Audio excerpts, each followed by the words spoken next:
tá sem tempo para ler?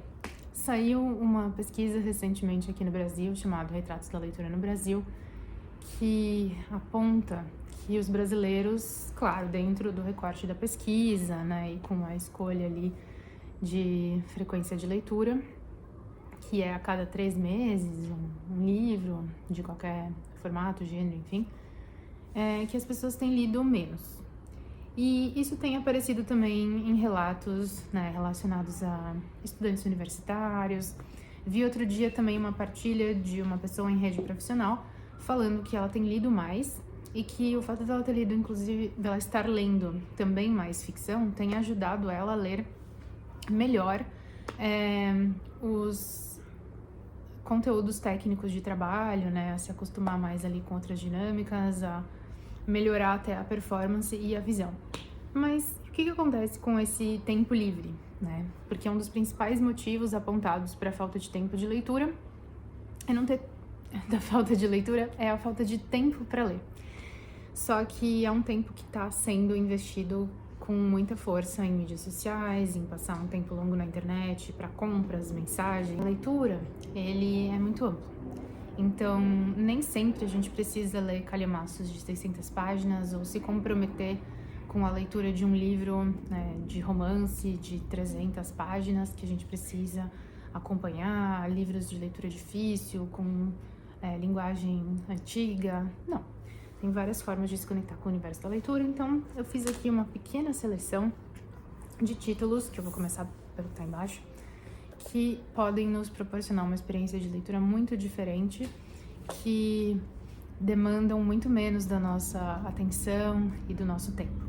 Esse aqui, inclusive, chamado Sem Tempo a Perder, é da Ursula Le Guin, é uma autora de ficção científica que eu já recomendei várias vezes aqui no canal. E esse aqui é um livro que tem uma sequência de ensaios dela. Então são textos mais curtos, o livro em si tem em torno de 200 páginas, um pouquinho mais. E os textos são independentes, então não tem muito problema se a gente nem quiser ler na ordem. Tem textos aqui que ela fala sobre linguagem, sobre família, sobre envelhecer, sobre o gato dela. Então alguns são mais divertidos, alguns são mais reflexivos. Tem algumas coisas bem pertinentes aqui pra gente refletir sobre a nossa condição atual de sociedade, né? A forma como a gente se comunica, como as mensagens chegam, a escolha de palavras. Aqui ela fala sobre o envelhecer já após 80 anos. Então, tem muitas coisas que às vezes a gente se acostuma a ver frases rápidas e achar que tá engajando com aquilo, que pensou a respeito. Acaba nem prestando atenção que outras coisas permeiam, né, esse cenário e a gente não reflete, mas elas ficam no nosso imaginário. Então aqui é uma chance da gente refletir um pouco mais numa linguagem bem acessível, crítica, mas bem humorada, que vai, né, promover essa reflexão. Aqui, para quem já prefere se aventurar num universo literário, é um pouquinho mais longo, é uma história que tem aí umas 90 páginas de texto. Esse é um livro um pouquinho menor em dimensão. E se você quiser saber um pouco sobre isso, dimensões convencionais, livros pequenos e grandes, eu fiz uma partilha recente, vou deixar aqui num card caso isso te interesse, né? Quem vai publicar às vezes quer saber um pouco sobre essa questão do tamanho dos livros, enfim. Tem algumas indicações desses pequenininhos mesmo. E o Dieta da Poesia é o livro mais recente do Afonso Cruz, que é um autor que é premiado, tem algumas publicações dele por essa editora dublinense, que tá numa edição bem legal, ele é compacto, tem algumas ilustrações. É um texto de história imaginada que tem essa sinopse aqui. Basulac é alguém que gosta muito de comer e que come tudo que pode. Quando não alcança os potes mais no alto, é comum que use os livros da biblioteca dos pais como escada. Porém, após um acidente, a relação se inverte. Os potes é que passam a servir para alcançar os livros nas estantes. Então, é uma história que reflete sobre a nossa relação com a poesia, com a arte de maneira geral. Ele tem outras publicações assim também, inclusive compactas. É uma história divertida que, dependendo, né, de como você tiver, dá para ler em uma sentada só, mas ela é dividida em capítulos e dá para ler em pequenas pausas também. Aqui já vamos por um outro caminho, que é da poesia e diários de partilha de viagem. Eu tenho o box, mas os livros também são vendidos separadamente. Uma publicação, é a primeira publicação da Tamara, né? Fora aquele que ela fez com as irmãs quando eram crianças. Um projeto gráfico bem legal, feito pela irmã dela. E eles têm algumas partilhas dos textos, né? Dos diários dela planejando a viagem, de quando ela começou a viajar. Relatos de algumas das coisas, mas muito poesia refletindo sobre as impressões, sensações e vivências dela. Esse daqui, a gente tem também um pouco de os registros de mapas, fotos dos objetos da família. E os textos, eles também são bem curtinhos, então assim, a gente pode ir lendo numa sequência todas as partilhas do diário, ou ler em pequenas doses. Olha, eu tenho um intervalo de café mais longo agora, hoje eu tô com um tempo, tá chovendo, posso fazer essa leitura de uma forma mais compacta. Porque às vezes a gente fica pensando, eu vejo muita partilha pensando, as pessoas têm o hábito de leitura, leem regularmente todos os dias, acordam mais cedo para ler. Parar um pouco para refletir até que ponto faz sentido ocupar todos os espaços da nossa vida com esse preencher de eu preciso estar assistindo alguma coisa, eu preciso estar acompanhando alguma coisa. Às vezes, o espaço que a gente tem de 5 minutos, para fazer um alongamento, para fazer uma meditação, menos de meia hora que a gente consegue dar uma volta num parque ou sentar para fazer um desenho, são necessários para a gente também poder repor a nossa energia, O cansaço nem sempre vai ser resolvido só deitando por um tempo e forçando a dormir. Às vezes é um cansaço mental desse excesso de informação que a gente tem, e isso pode ser amenizado se a gente se conecta com outras atividades. Outra forma que a gente tem, que se complementa esse universo da leitura, é também da ilustração e das histórias em quadrinhos, que sim, também pode ser para adultos, e a gente precisa parar um pouco de pensar essa coisa de que só conteúdo que é informativo, produtivo, teórico é que é importante na vida adulta, porque muitas relações que nos ajudam a compreender, inclusive, temas difíceis e complexos, elas vêm por meio de arte e do entretenimento. Então, a gente ignorar isso é só tornar as coisas mais desafiadoras do que elas precisam ser. O fato de você consumir conteúdo o tempo todo, eu posso ler um livro super complicado sobre alguma técnica ou alguma questão de economia, de linguística, de nananã, mas o quanto que eu vou entender disso, o quanto que eu tô refletindo a respeito disso, importa mais do que eu simplesmente ter o material ali na minha frente. Ou de eu ficar ouvindo, um monte de palestra e coisa de conteúdos que eu não pratico, não entendo, não coloco, ou que só se repetem, Porque às vezes a gente vê um monte de conteúdo que fala sobre o mesmo exato assunto, sem aprofundar nada, sem buscar outras bibliografias, e aí a gente acha que o que ensina pouco são as coisas que a gente associa para as crianças. Aqui a gente tem um trabalho super sensível, que talvez muita gente conheça das mídias sociais, porque tem perfil lá, mas é muito bacana a gente também contemplar o trabalho dos artistas, E aqui, veja como a gente tem algumas ilustrações que estão em tamanho maior do que eu consigo ver numa telinha de celular. E é uma forma mais contemplativa da gente acompanhar e apreciar esse trabalho em aquarela. Mas uma das coisas que eu sinto que é muito interessante em ter um livro assim, que também dá um ótimo presente, da gente poder fazer uma pausa em algum momento que você tá com aquela sobrecarga, tá faltando um pouco de inspiração para fazer a próxima atividade do seu dia, você não tá com vontade de ter alguma conversa, tá difícil de ter ânimo, porque o que acaba acontecendo é que quando a gente vai parar para olhar para uma mídia social, é cheio de notificações ali, a gente passa por anúncios, às vezes tem partilhas até de amigos e conhecidos nossos que são super densas de assuntos que a gente nem tem o que fazer a respeito ou que são super genéricos, mas que vão trazer essa densidade para o nosso campo. E aí, às vezes eu até esqueço que eu fui lá para procurar sobre um evento ou conhecer o trabalho de um artista. Só que no livro, eu pego ele na estante e o que vai estar lá é só o conteúdo dessa publicação.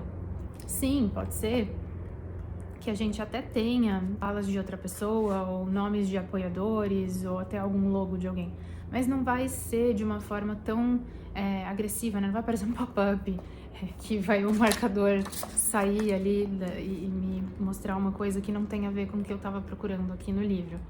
Então, às vezes é interessante a gente ter um desses, porque você pode abrir, dar uma olhada numa tirinha, não ter que se deparar com nenhuma dessas outras coisas. e poder ter esse momento de contemplação, né? Assim como também seria uma pausa, uma atividade para eu pegar as aquarelas e fazer, só que aí depende de eu ter outros materiais, né? Eu preciso pensar. Eu tive esse momento na pandemia, tava com um pincel ali de colégio e uns lápis aquareláveis que eu nem sabia usar direito, só que aí eu tive que ir atrás de papel, porque eu só tinha sulfite e não dá certo com água.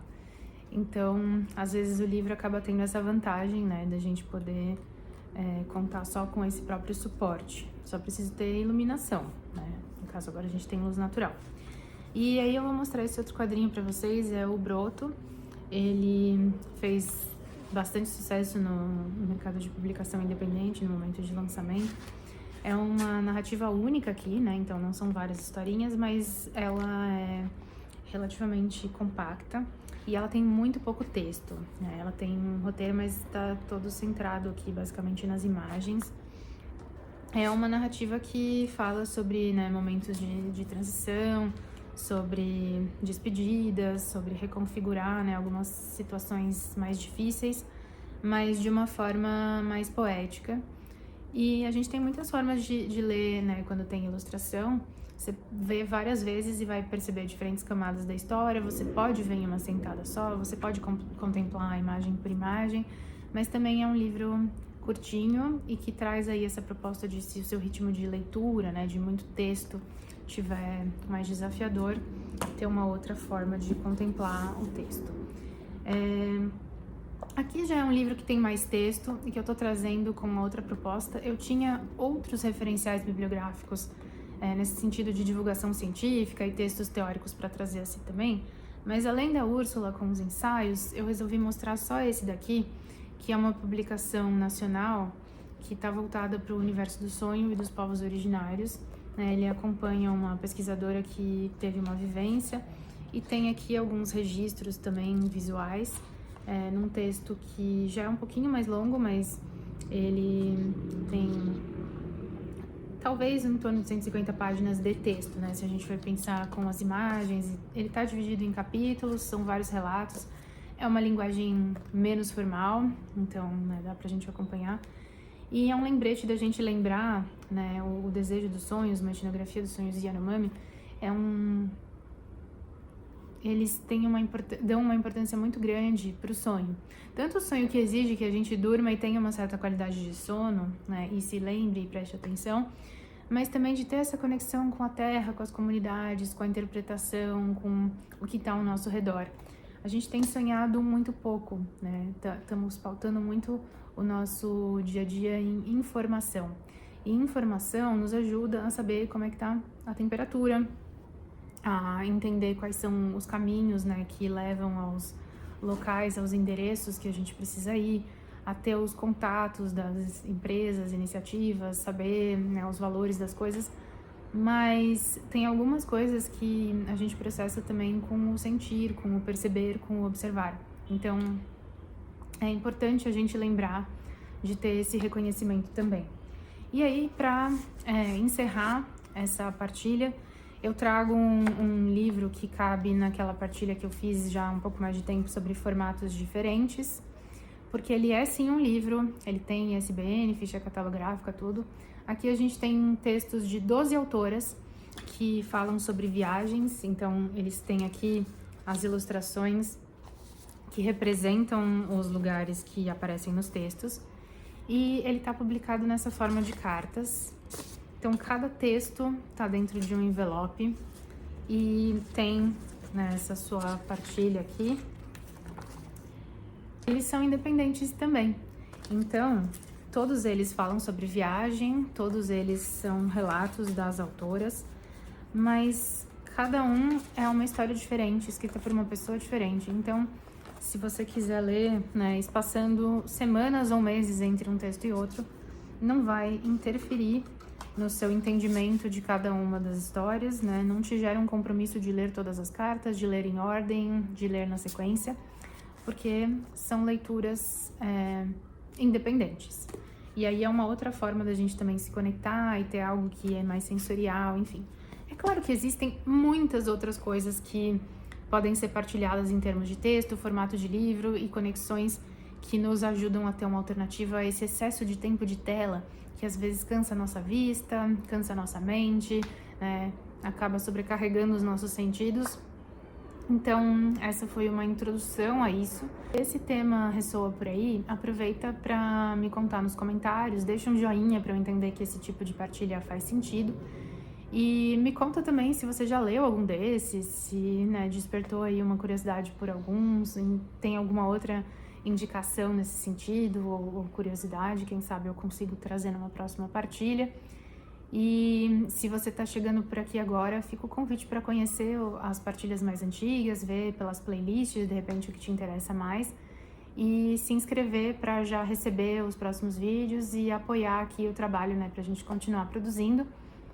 Nessa estratégia da gente pensar, né, em esse excesso de ruídos que tem ao nosso redor e como que a gente pode parar para refletir, se conectar com outras coisas, eu tenho uma newsletter que eu faço partilhas quinzenais e é gratuita, só que é no formato de texto. Daí eu envio por e-mail para as pessoas que cadastrarem o seu e-mail, conferem lá se chegou direitinho a mensagem de boas-vindas. E ela se chama Longe do Ruído, tem na descrição daqui do vídeo e também do canal o link, né, e a página para você acessar lá. E lá eu costumo falar também de alguns eventos que acontecem em diferentes regiões do Brasil, quando eu fico sabendo, apesar de eu estar mais presente em São Paulo. Também sobre música, algumas reflexões, artigos, para que a gente consiga buscar a conexão longe desse ruído, que às vezes é sonoro, como talvez tenha vazado um pouco aqui pro vídeo, espero que não muito. E muitas das vezes é desse excesso de conteúdo, né, que às vezes é basicamente ruído. Então, eu te agradeço pela conexão aqui e até a próxima partilha.